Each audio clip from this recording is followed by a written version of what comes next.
everyone, welcome back. Today we're talking about variation number 13 of Rachmaninoff's Corelli variations. As I said in my past videos, this variation is the end of a set of 4 variations that are all quite upbeat in tempo. It's also the end of this long first section before Rachmaninoff kind of restarts the piece in the next variation. So, this variation is probably the most challenging variation harmonically that we've had thus far. This variation is very reminiscent of a galloping horse. It has that dun, dun, dun, dun, dun, dun, dun rhythm, and it is just very dark and very gritty. If I play these harmonies slowly for you, you'll see that it's very dissonant, but it goes by so fast you don't really hear it. So here's some of the harmonies slow.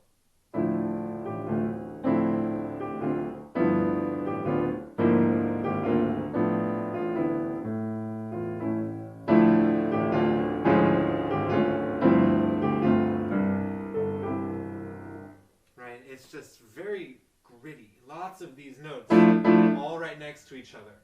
Now, when I talk about melody in this variation, you're not really going to get one. If I play just the top line of my right hand, you'll see what I mean.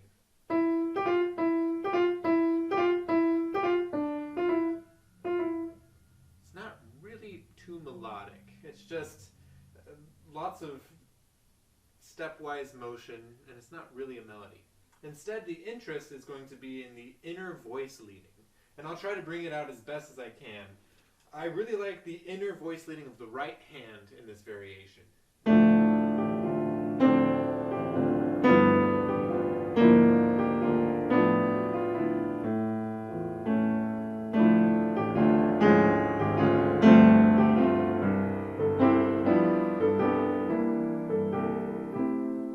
Right? You can hear that chromatic line, as always, in the Corelli variations.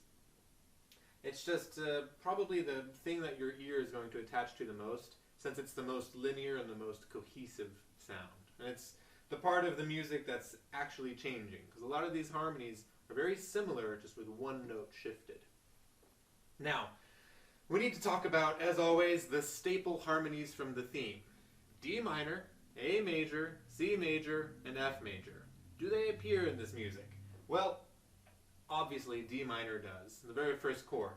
A D minor with an E on top, so it gives that crunch. The next thing we're looking for is A major. If you look at the end of measure 2, we resolve to it. That's super easy to find. So the next thing we're going to be looking for is D minor moving through C major to get to F major. Let's look at measures 3, 4, and 5. We have D minor.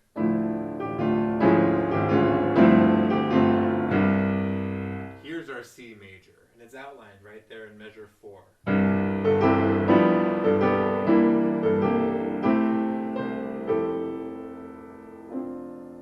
And then we get our F major.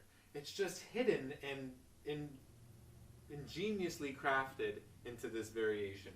It's really complex what he's doing here. It's just harmonically so dense that these harmonies just kind of come out of nowhere through smooth voice leading. And it's really, really wonderful. In the last 8 measures of this variation, we are expecting this move to F major again, but instead he gives us a different move. Instead of F major, he'll be one note off. He's going to give us A minor.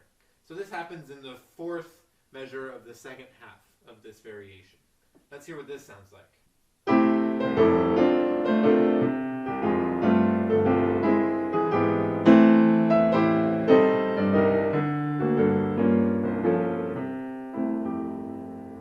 Right, you hear how it moves away from F quite quickly and gives us that big A minor chord. Now he has to get back home somehow, and he's going to do it by means of chromatic movement. Right? The last 4 measures, you'll hear this movement.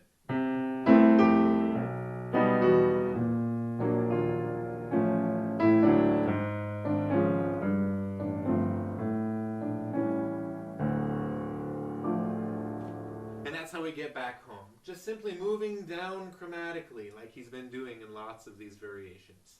So this variation, again, it's marked agitato. It's going to be very agitated as the tempo marking suggests. And it's also very difficult. This variation is really challenging, but it's a lot of fun to hear this gallop, this kind of demented gallop in variation number 13. So here is the whole variation.